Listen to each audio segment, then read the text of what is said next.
conversation did you have with the president? What did he ask you to do as a result of this attack? And throughout the night, what communications were you having with him? Yeah. And can you tell us on a timeline as to who was calling the shots there, if it wasn't him, another member of the White House?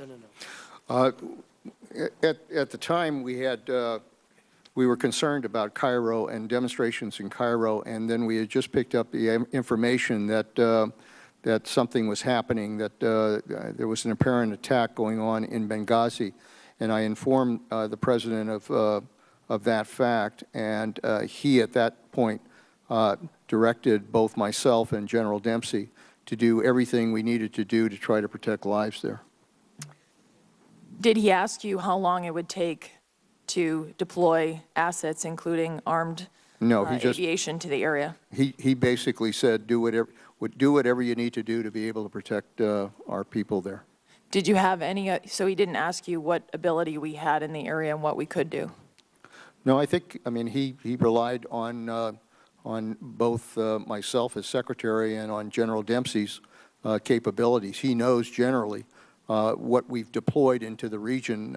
We've presented that to him in other briefings, so he knew generally what was deployed out there, but as to specifics about time, et cetera, no, he just left that up to us.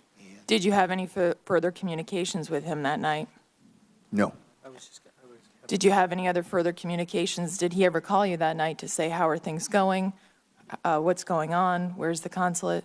No, but we were aware that as we were getting information on what was taking place there, particularly when we got information that the ambassador, his life had been lost, we were aware that that information went to the White House.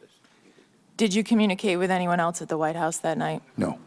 No one else called you to say, how are things going? No. Okay. And since then, has the president asked you, why weren't we able to get, in light of the second attack that occurred 7 hours later, armed assets there in order to help those who were left and attacked in the annex? The president has made very clear to both myself and General Dempsey that with regards to future threats, we have got to be able to deploy forces in a position where we can more rapidly respond.